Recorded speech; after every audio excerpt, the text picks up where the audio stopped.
Go pray Manandi.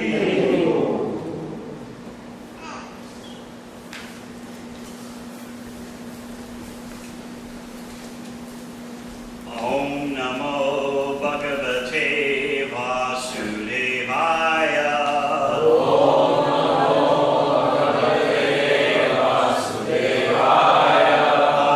Namo Bhagavate Vasudevaya.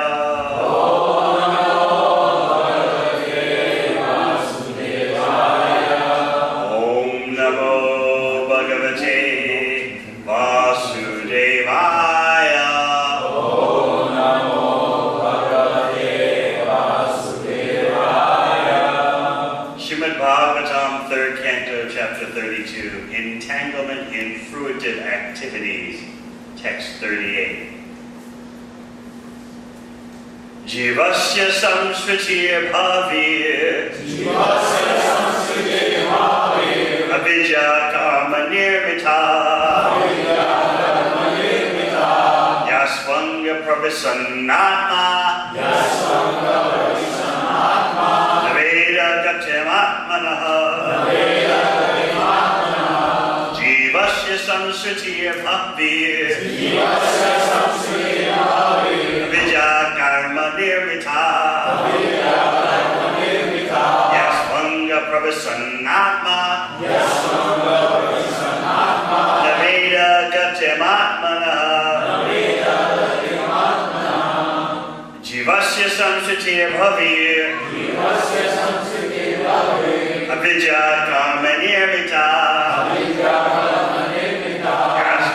Pravisannatma Naveda Gatyamatmana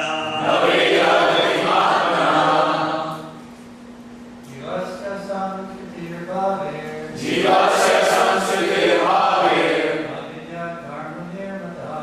Avidya karma nirmita Yasvanga pravisannatma Naveda Gatyamatmana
of the living entity. Samshriti, courses of material existence. Bhavi, many. Avidya, in ignorance. Karma, by work. Nirmita, produced. Yasu, into which. Anga, my dear mother. Pravishan, entering. Atma, the living entity. Na, not. Veda, understands. Gatim, the movement. Atmana, of himself. Translation. There are varieties of material existence for the living entity, according to the work he performs in ignorance or forgetfulness of his real identity. My dear mother, if anyone enters into that forgetfulness, he is unable to understand where his movements will end. Purport. Once one enters into the continuation of material existence, it is very difficult to get out. Therefore, the Supreme Personality of Godhead comes himself, or sends his bona fide representative. And he leaves behind scriptures like Bhagavad Gita and Srimad Bhagavatam, so that the living entities hovering in the darkness of nescience may take advantage of the instructions, the saintly persons, and the spiritual masters, and thus be free. Unless the living entity receives the mercy of the saintly persons, the spiritual master, or Krishna, it is not possible for him to get out of the darkness of material existence. By his own endeavor, it is not possible. Om Jnana-Timirandasya Jnana-Jana-Shalakaya Chakshun Militam Yena Tasmai Shri Gurave Namaha. Jai Shri Krishna Chaitanya Prabhu Nityananda Shri Advaita Gadadhar Shri Vasadi Gaur Bhaktivinoda. Hare Krishna, Krishna Krishna, Hare Hare, Hare Rama, Rama Rama, Hare Hare.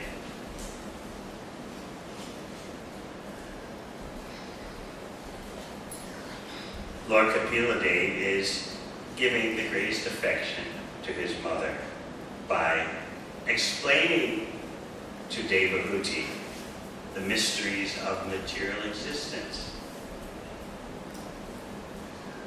A prime problem of being situated in the material atmosphere is that we think we are remembering.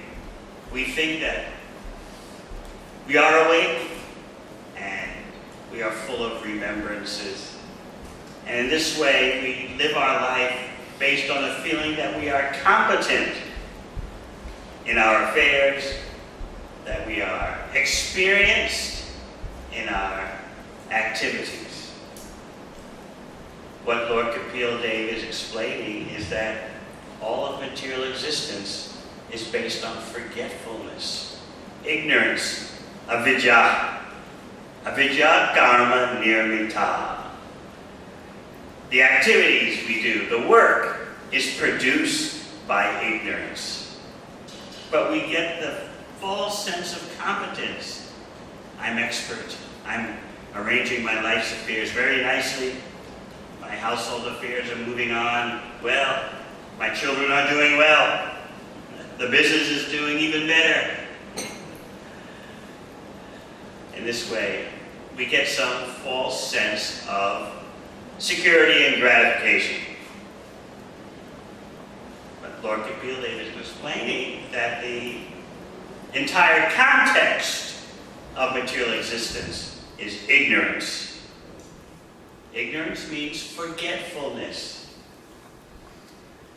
We don't feel that extreme situation of forgetfulness, and therefore material existence is very mysterious and confounding, bewildering.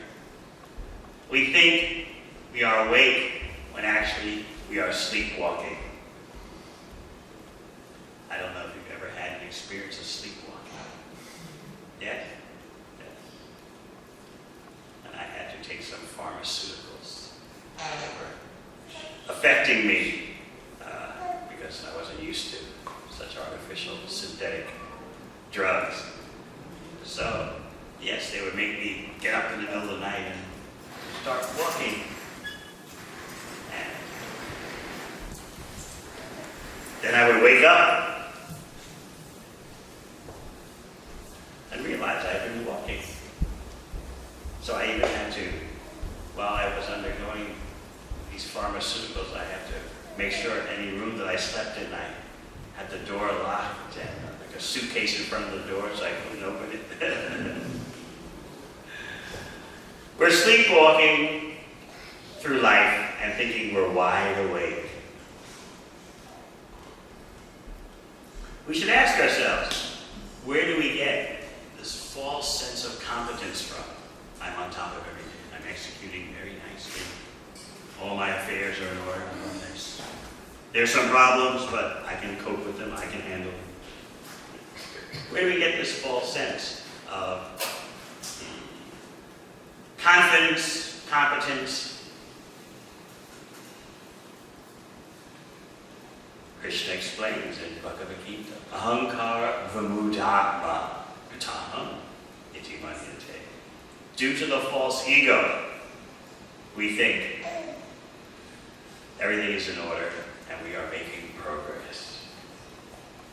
This means not simply a fool, muta, but super fool, vimuta. It's very humbling, though, to hear this, because we want to feel that I have abilities. Others should recognize my abilities. I'm able to establish for myself a nice station in this material world.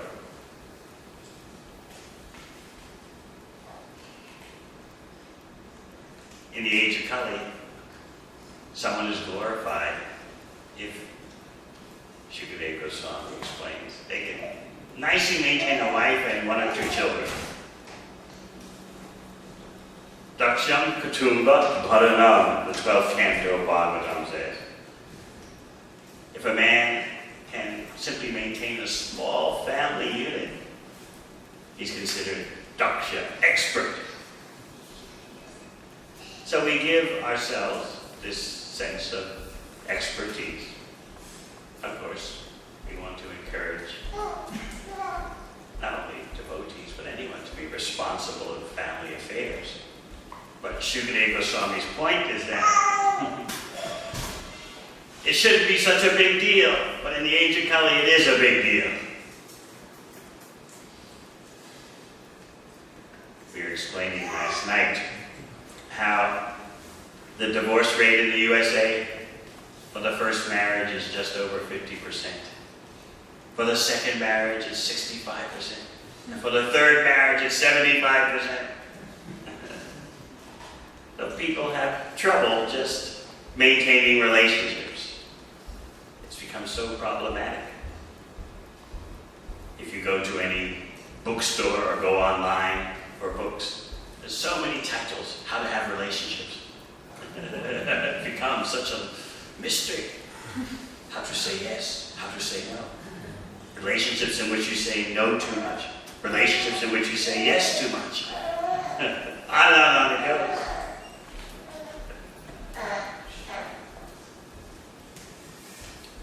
Lord Kapiladeva is trying to give you a vision of material existence. He's trying to give you an overview. Otherwise, how are you going to see the whole package? How are you going to see what's going on? We're too much absorbed, too much involved. We don't have that ability to go above material existence and look down at it. On our own, we don't have that ability. Yadu Prabhu was telling me yesterday how one filmmaker heard about his idea to make a film of Prabhupada, and she told him, can't do it, you're too close to the subject So similarly, how are we going to handle material existence in terms of being on top of it, getting an overview, being consummate, being expert? We're too close to it. Not only are we close to it, we are deeply devoured by it, totally absorbed in it. Therefore, we rely on instructions from outside of material existence. And that is what Lord Kapila Dev is giving to his mother. She tells him in chapter 25, "You are my transcendental I. You can get me to the other side of existence. Now I'm on the material side. You can get me to the other side. You're my transcendental I that I have achieved after many, many births. You can enlighten me in the difference between matter and spirit." So this is his mother, keen to have understanding of the total package of material existence. Where did it come from? Why do we have it? We're speaking about how the basis of material existence is ignorance, avidya. That means forgetfulness. It's good for us to consider the definition of material existence as forgetfulness, because we're so proud about our ability to remember. Many of you have taken exams at the university, and you might feel you did quite well because you remembered all the things that you're supposed to say, all the correct answers. But do we remember the correct answers about material existence as a whole? The correct answer is forgetfulness. And what is the proof that the essence of material existence is not expertise or awareness? What's the proof that it's forgetfulness? What happens when you go to sleep at night? We explained Friday night at the program. When you go to sleep at night, you forget about your daytime body. And when you wake up in the morning, you forget about your nighttime dream body. So whether you're asleep or awake, your affairs are based on forgetfulness. Someone asks, why can't I remember my past life? But can you even remember your birth in this life? Once we look at the entire package of material existence from the viewpoint of forgetfulness, then we start to understand. Then you can really say, with realization, Om Jnana Timirandasya Jnananjana Shalakaya. I was born in the darkness of ignorance with my eyes forced shut. In other words, we're mistaking darkness for light. And that darkness we're mistaking for light is about our false sense of competence and expertise. We don't want to be known as failures. We want to be known as being successful. But Lord Kapila Dev is changing the definition of success that we have. He's pointing out that success means to get out of material existence and attach to Krishna's lotus feet.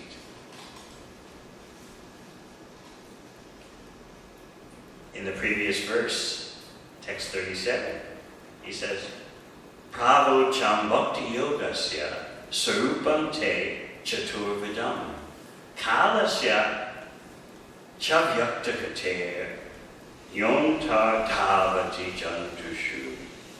My dear mother, I have explained to you the process of devotional service and its identity in 4 different social divisions. I have explained to you as well how eternal time is chasing the living entities, although it is imperceptible to them. So do you feel chased by eternal time? Elsewhere in this this third canto, Lord Kapila explains to his mother that just like a mass of clouds in the sky is unaware of the power of the wind, and with just one gust of wind, all the clouds are blown away, dissipated. Similarly, the living entity is unaware of the power of the time factor. It's imperceptible to us.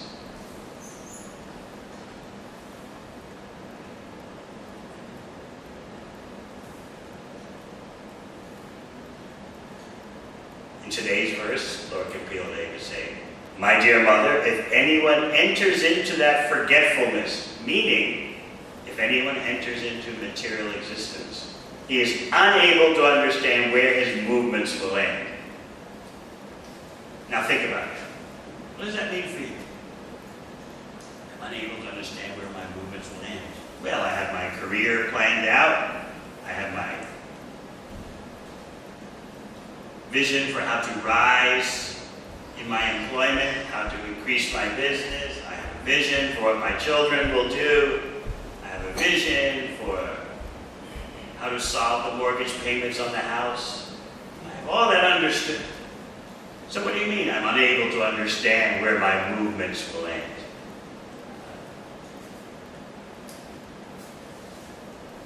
The wife will do this, the husband will do that, the children will do this. Everything will be in order, moving ahead, very tidy. Should my children go to University of Georgia? Should they go to Georgia Tech? Maybe MIT? Everything should be nicely organized. And of course, we do want that anyone, devotee or non-devotee, has responsible family affairs. But yet we need to understand the overall strategy, the overall context, what's going on. I'm unable to understand where my movements will end. Isn't that embarrassing? We give ourselves credit for short-range goals. We give ourselves a false sense of competence due to the ahankara, the false ego. But Lord Kapila mercifully and affectionately is giving his mother the greatest love by telling her, "My dear mother, one who enters into the forgetfulness of material existence is unable to understand where his movements will end." But we say, so what? If I don't know where my movements will end. Right now I'm showing expertise. Right? And society will give you a false sense of honor for some temporary, narrow conception of success, stability, and security. How to maintain a balance between being responsible in our material affairs while understanding that material existence as a whole is ignorance. This balancing, this juggling requires great knowledge and great skill. Have you ever seen a juggler juggling many things in the air? This is comparable to what a bhakti yogi undergoes. Balancing material affairs with the spiritual requirements, all the while understanding this existence is not eternal. How do we keep ourselves sharp in our juggling? How do we keep focused?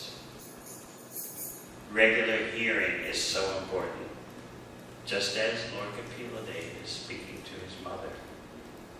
Similarly, we require to always hear others speaking to us, speaking this critical information. It's very humbling. I'm unable to understand where my movements will end. There are varieties of material existence for the living entity according to the work he performs in ignorance. Nature is the perfect hotel owner.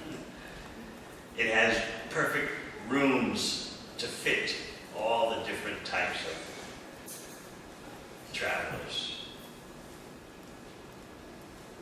It has luxurious suites for those with very good karma.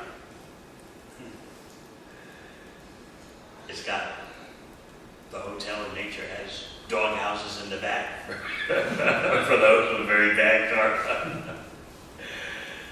It's got rooms in the basement for those with so-so karma. The varieties of material existence are produced by what?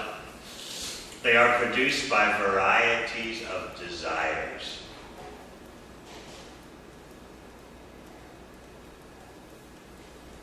Because the conditioned soul has different types of desires, nature responds with different types of bodies in different types of situations.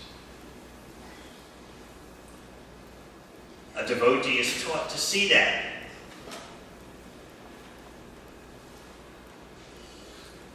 A devotee is not bewildered by variety. Why is it there? Where did it come from? We understand that Krishna already knows all the possible desires of the living entities. And so,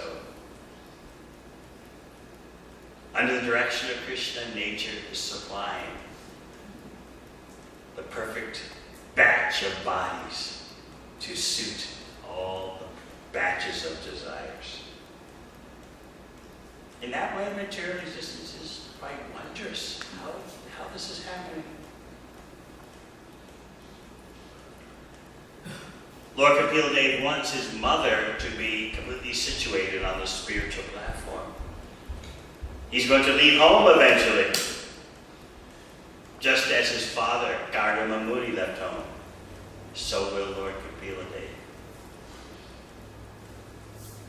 That will be the end of the third canto, Lord Kapila Dev leaving home.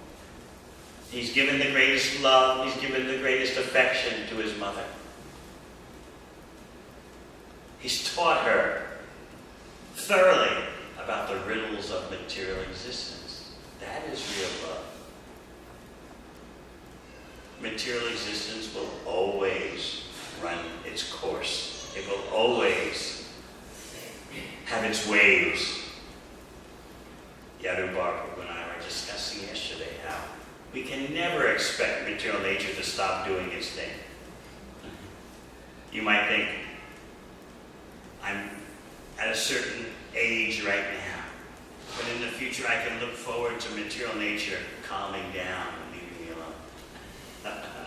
alone. No. Material nature simply comes at you in varieties of ways, but it's always coming. The waves of the river are always flowing. So you might think, oh, now I'm going through the turbulent young stage. I'm in my 20s. Being tossed about in a mode of passion. But all I have to do is make it until I'm 60 or 70, and then material nature will grant me peace automatically. No. Material existence is a river that never stops flowing. The waves just keep coming. And the characteristic of the conditioned soul is to always try to be the enjoyer. Whether you're young, middle-aged, or old, the contamination is there to be the enjoyer. Material body and mind are contamination. And material nature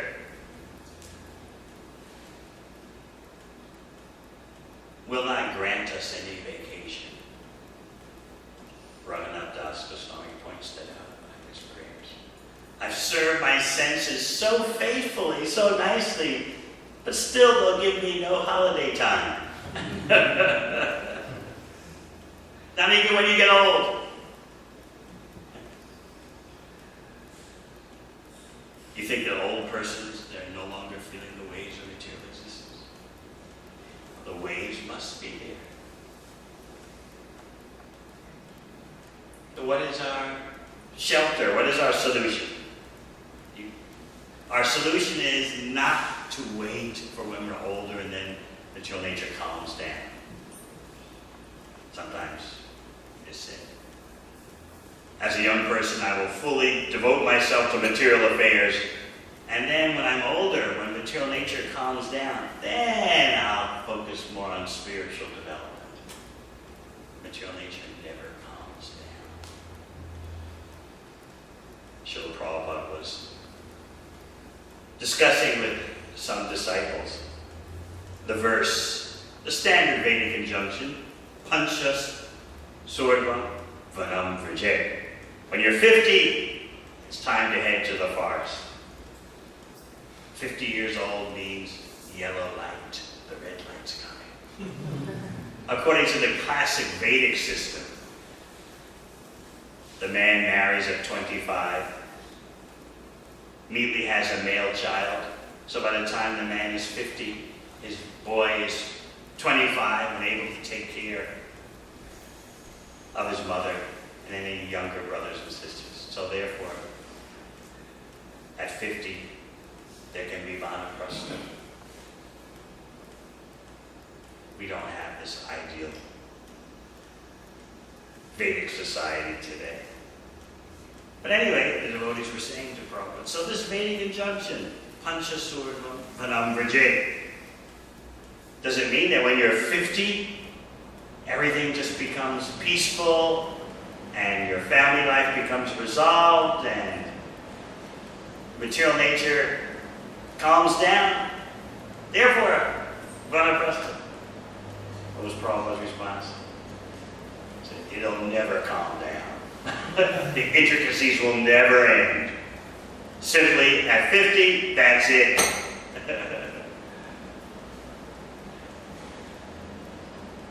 So he explains, you never think that material nature is going to stop its flow.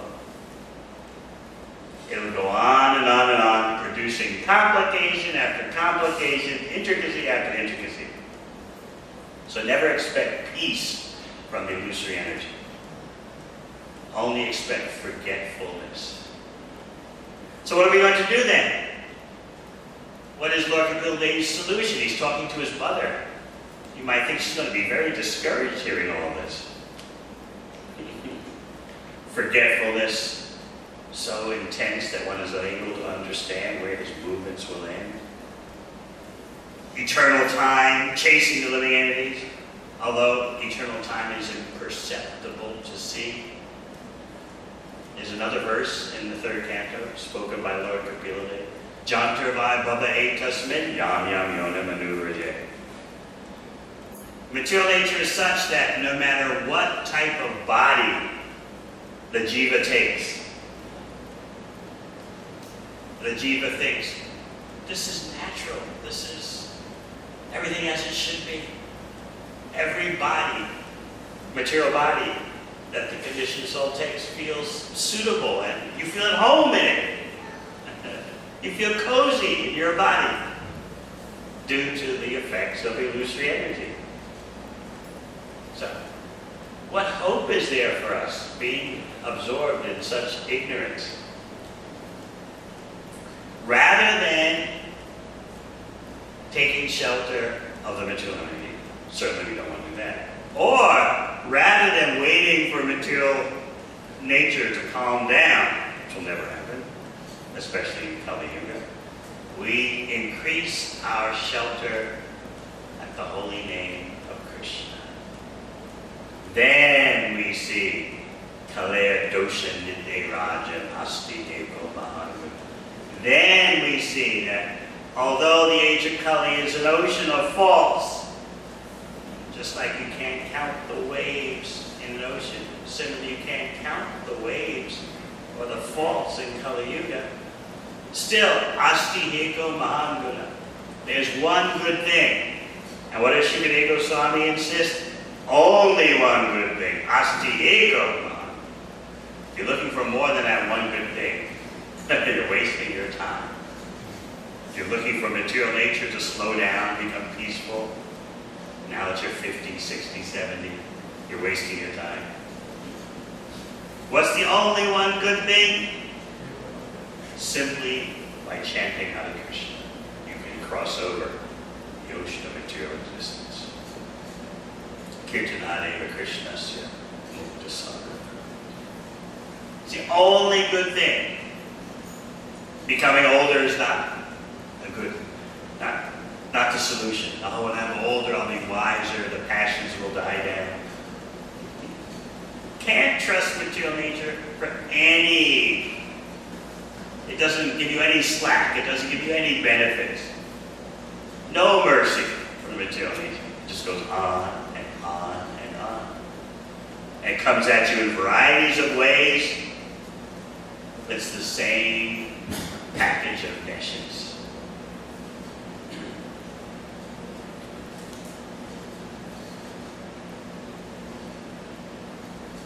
Yeah, you remember the Three Stooges? Did you ever watch that when you were a kid? You don't. Yeah, I hear in India also they showed, yes, the Three Stooges. Somebody? You don't know. You were too busy studying. Over at Devamrita. In Italy, did they watch the Three Stooges? Italian Three Stooges, Fantozzi. So, the Three Stooge means really a dumb person. So there were three of them.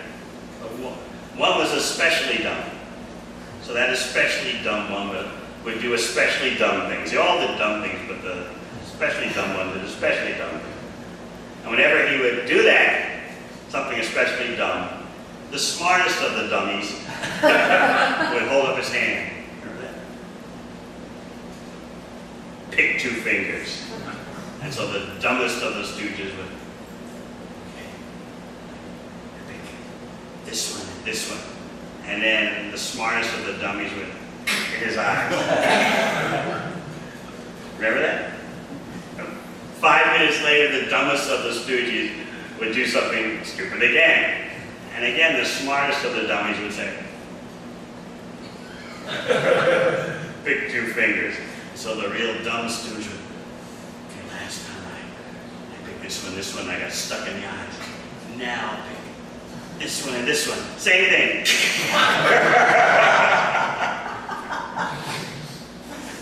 So this goes on and on and on. And this is material nature. I did it again. I've studied history. I know not to choose that finger and that finger. Again and again, we simply get in the eyes.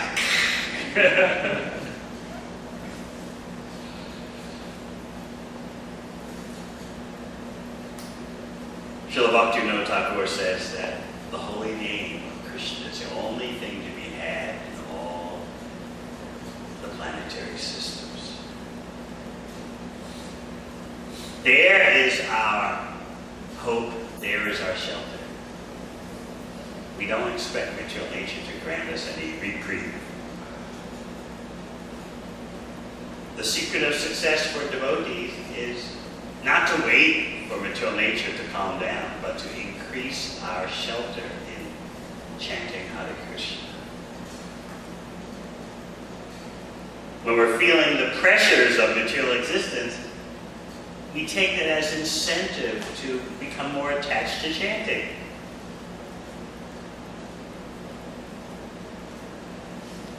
Don't make the mistake of waiting for the flow of the river of material existence to slow down or cease. It'll never happen.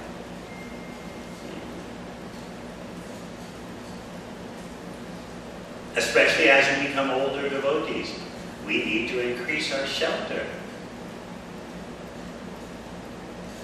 at chanting Hare Krishna.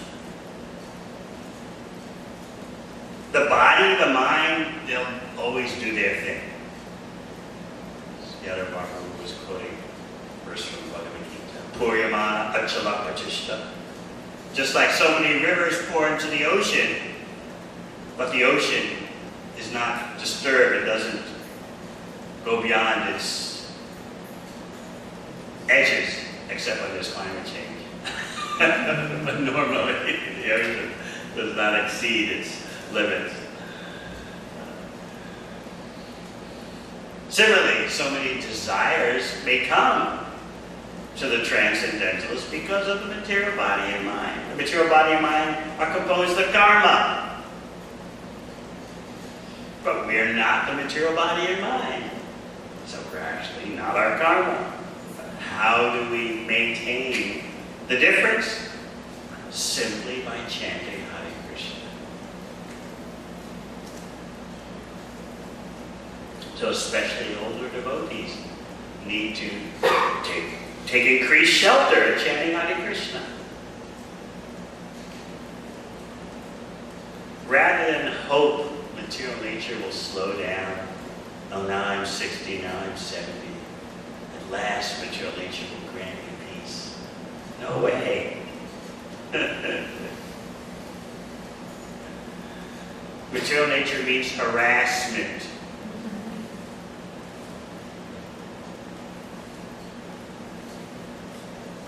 Lord Kapil Dev is concluding his instructions to his mother.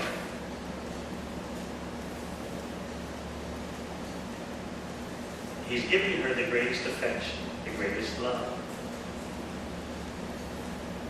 He's teaching her how to see the scam that's going on. Material existence is a divine scam. It's created by Krishna. Because we want it. Kali Yuga is here because we wanted it.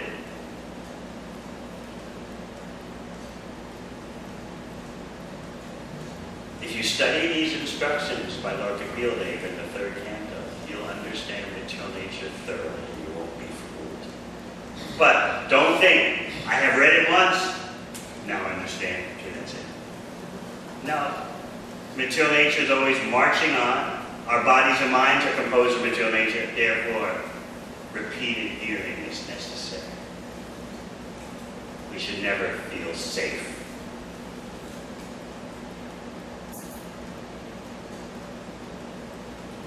Safety is a big issue in the world today. Will we ever feel secure? Is terrorism going on? Will there be terrorism in the USA like there is in France? But Lord Kapil Dev is explaining, you're being terrorized all the time by time. You don't see it. Time is chasing you. Just like that crazy person in France who drove that truck over so many people. Time is driving a truck over us, but we don't see it. We think, I'm getting older, that means I'm getting wiser, more mature.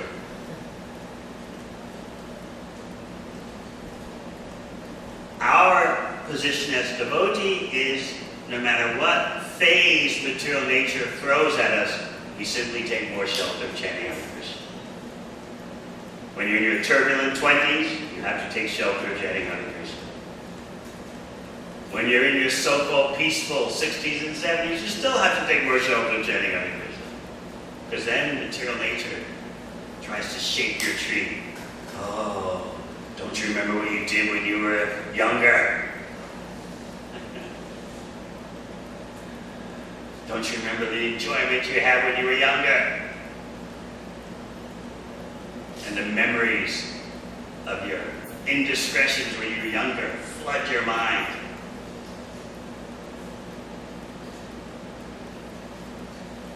It's not that Maya's going to say, oh, now you're old, I let you go. No. She'll harass you. Remember this. You may be 70, but remember this.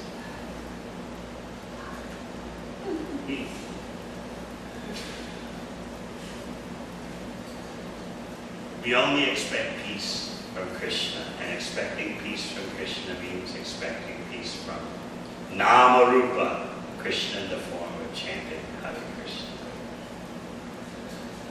All right, any questions? Any comments from our senior?